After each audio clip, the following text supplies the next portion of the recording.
In a single moment, a life is rewritten. I am also an acid attack survivor. Not ended, but transformed into a battle lasting decades.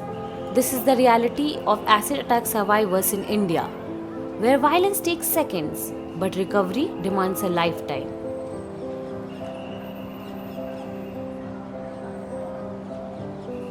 4 people, 4 attacks. मेरा नाम राजनीता है और मैं UP Meerut से आई हूँ और मेरे ऊपर अटैक हुआ था 2013 16 दिसंबर। वो मेरी फैमिली पे अटैक करना चाह रहे थे, लेकिन मैं उनके सामने मैं आ गई तो उन्होंने मेरे ऊपर ही तेजाब डाल दिया। Actually, when I was 16 years old, I had an acid attack in 2009. अभी वो जेल है। अब कुछ साल के बाद वो बाहर आ जाएगी और अपनी जिंदगी आराम से जिएगी, लेकिन हम तो मरेंगे, लाइफ टाइम तक स्ट्रगल करेंगे, ऐसे ही तकलीफ रहेंगे। एसिड अटैक मेरे जीजा जी ने किया था। हम दोनों एग्ज़ाम देने जा रहे थे तो उन्होंने फिर तभी अटैक के बाद में भी मैंने अपनी ज़िंदगी जिए आगे बढ़ी है, क्योंकि मैं सोचती थी मैं घर पे बैठ जाऊंगी तो ज़िंदगी कुछ नहीं होती। तो उसके बाद मैं ब्रेव सोल्स फाउंडेशन में मैनेजर हूँ, शेल्टर होम की मैं मैनेज करती हूँ। Atif was an optical lens shop owner. He befriended a woman on Facebook who was married. She used to talk to him and he was unaware about her marriage. One day, her husband threw acid on Atif's face. I was 23 on 22 that time. तो उनके husband और उनके जो husband के Elder brother थे, उन्होंने और younger brother, इन तीनों ने मिलकर मेरे ऊपर ये एसिड अटैक प्लान किया था मेरी शॉप के ऊपर। 4 lives permanently altered by someone else's decision. The attackers chose violence. They chose survival. The reasons are disturbingly mundane: rejection, jealousy, property disputes. The destruction is absolute, not just of bodies, but of futures. The medical reality is brutal. The cornea melts, vision is destroyed within seconds. If help arrives in time, first aid can save sight. But for most, lifelong care drains families and resources. जब acid गिरता है तो जो skin और river के structures है वो contract कर जाते हैं, that often causes problems. Of course कुछ भी एसिड गिरता है तो important thing is the first aid कि you need to wash the eye. Copious amount, almost buckets full of water need to go into the eye so that the acid gets diluted. But surgeries only treat what's visible. The psychological scars remain untreated, and mental health support is nearly non-existent. चेहरा आपकी identity है और वो identity आपके लिए ख़त्म हो गई और forever. So like you will never have the same face again. So the low self-esteem, the lack of confidence, the isolation that you face from society, it becomes a huge issue, and the trauma that you've gone through, the trust that you've lost, so that is something I think which is very important and which we have to focus. And यहाँ पर एक gap है जो I think which has to be fulfilled. Then comes the justice system, or rather, the absence of it. Complaints go unfiled, evidence is ignored. Perpetrators receive sentences that suggest crime was minor: 14 years for permanently destroying another human being. In many cases, like Rajneeta's, the attacker is not even arrested. The legal system treats acid attacks as if they are forgivable.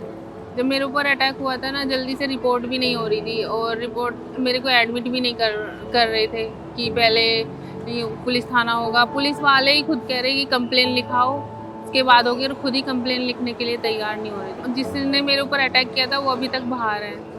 Which brings us to the question survivors ask every day: what happens when the surgeries are over?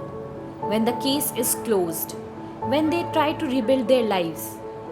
The answer is bureaucratic abandonment. Files disappears, application vanish, years pass.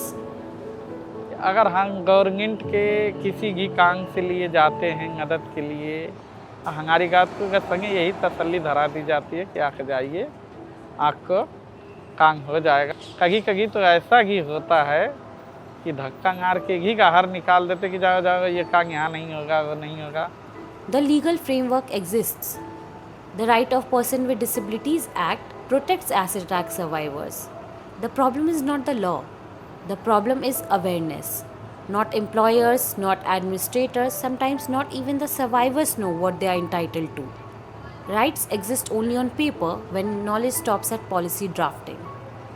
Rights of Persons with Disabilities Act does not create any differentiation or there is no threshold of degree of disability for people who have survived acid attack. So for them, if they have survived, if you look at the definition, such people, irrespective of degree of disability, can avail the benefits of reservation, whether it's in education or it's in the employment. Even small progress has taken years of effort and constant persuasion. Ati Jeevan Foundation has managed to place around 45 people, acid attack and burn survivors, in employment. An outcome that came after long battles with bias, hesitation, and lack of accessibility. The placement, the job opportunity for visually impaired people is very, very limited when they are acid attack survivor, because one, there is that stigma that he has lost vision, what kind of job we can give. On paper, the system looks supportive: compensation funds, reservation, redressal offices. But in practice, slow processes, unclear information, missing follow-up. Acid attack victims face two things. One is social stigma, as well the physical suffering, right? They battle between the fatal and the survival. We have a lot of supporting system for them, especially Central Victim Compensation Fund, CVCF, for what they are entitled. If they are denied, they can approach Office of CCPD for their gain of the benefits or what the legal remedies. See, there is a portal where you can register, or simply you can mail us. If you are not in a position to approach all these things, please call on the numbers so that we'll guide you how to get registered. Survival is only the beginning. What follows? Endless treatments, slow courts, system that question instead of support. This isn't just acid violence. It's the slow violence of neglect. They are not asking for sympathy. They are demanding healthcare, mental health support, employment, and urgent justice. Dignity is not a privilege, it is a right. Well, in 2016, the RPWD Act, which is the Rights for Persons with Disability Act, took a very dynamic step forward by including acid attack survivors among people with disability. Besides, acid attack survivors face a lot of challenges. Number one, there is the medical bills, huge medical bills. Secondly, and it impacts the mental health. Thirdly, the rehabilitation, the litigation. There is a lot of legal expenses that go in.